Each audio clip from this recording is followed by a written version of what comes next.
Un grande intellettuale francese, Jacques Lacan, ha insegnato che la psicoanalisi si occupa di etica. La psicoanalisi non si occupa di morale da buco della serratura. Per cui questa valutazione che io L'analyse que j'ai faite sur Emmanuel Macron provient à la fois des images que j'ai en ma possession et de la biographie dont le candidat se revendique. Le jeune Emmanuel Macron, à l'âge de 15 ans, a subi une grave agression sexuelle via sa professeure Brigitte, qui à l'époque avait 39 ans. Au lieu de la vision à l'eau de rose de cette union, qu'on pourrait définir grotesquement comme un mariage réparateur pour réparer le viol, j'y vois plutôt le fait que c'est bloqué prématurément le développement d'Emmanuel Macron en pleine adolescence, à cause d'une opération de séduction à la fois psychique et physique. Ce qui s'est passé, c'est à la fois dépasser un tabou et dépasser une limite, la limite même que prescrit le tabou. Donc le premier passage a été la conviction que tout était permis. Naturellement, ce sentiment de toute puissance a eu lieu au sein de la bonne société bourgeoise d'Amiens, dans le nord de la France. Si cette union avait eu lieu dans l'environnement social prolétaire, cet environnement qu'Emmanuel Macron méprise profondément, eh bien Emmanuel Macron aurait été détruit et serait suivi par les services sociaux et Brigitte Macron serait en prison. C'est la triste vérité. Nous sommes confrontés à un problème de type pédophilie. Une fois les limites du tabou dépassées, il s'est passé que l'idée d'omnipotence propre à chaque enfant a été ultérieurement encouragée, jusqu'à dépasser un propre chevauchement de la réalité qui, renforcé par des avantages intellectuels, lui font extrapoler ses limites personnelles.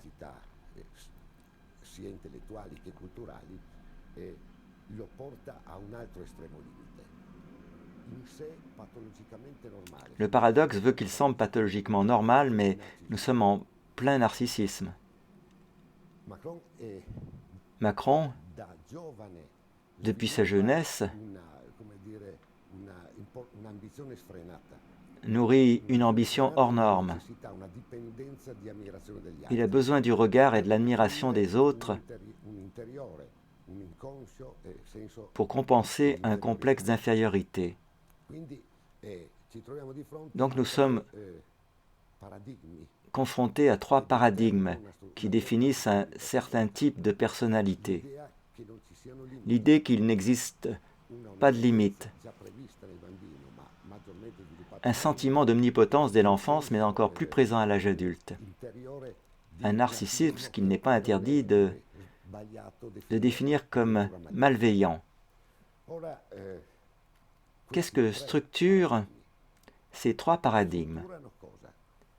Ça structure ce qu'on appelle une psychopathie, car nous sommes confrontés à un individu, Emmanuel Macron, qui, comme organisation psychique, est parfaitement définissable comme psychopathe. Le mot psychopathe n'est pas une insulte. Une grande psychanalyste américaine, Nancy McWilliams, explique textuellement qu'un psychopathe peut atteindre les plus hauts niveaux de l'administration américaine. Donc le psychopathe peut bien sûr être un déviant.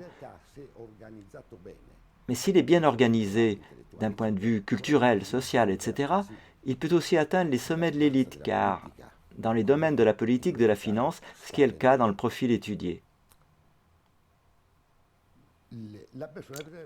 La personnalité psychopathe est caractérisée par un nombre infini d'items, disons des points de référence. Par exemple, une fascination pour le superficiel, la capacité d'attraction, le malaise dans la confrontation, Ce que nous voyons bien dans les crises d'hystérie de Macron au moment où l'admiration pâlit et souligne les faiblesses de son identité.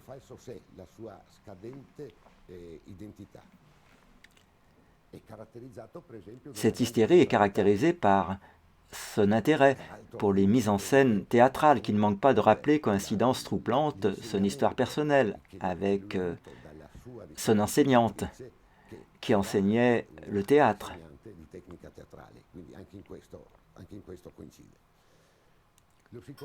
Le psychopathe n'est pas digne de confiance, mais réussit à travers la fascination qu'il exerce à convaincre son interlocuteur.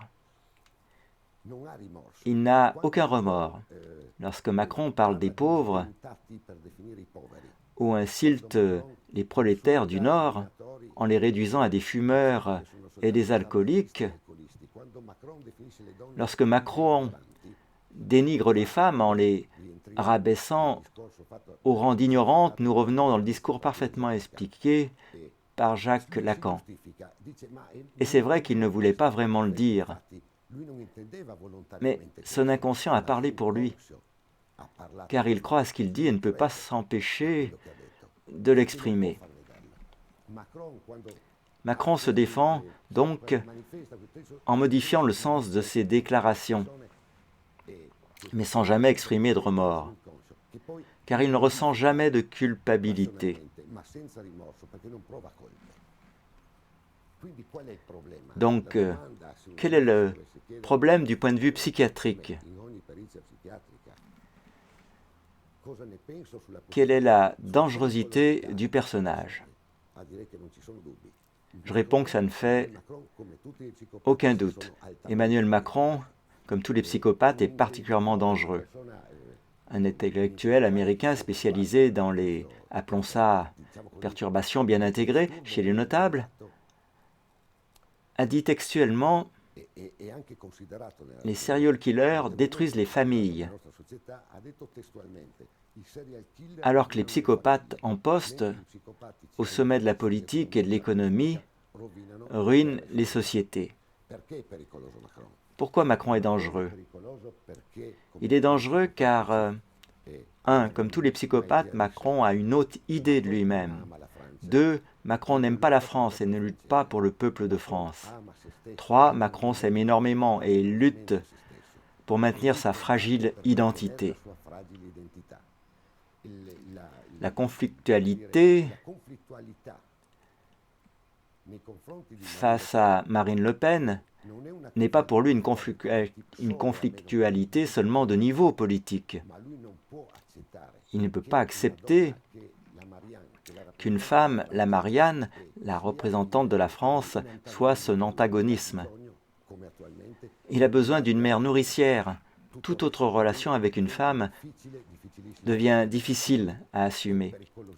Donc cette fragilité est très dangereuse, car comme pour tous les psychopathes qui travaillent uniquement pour eux-mêmes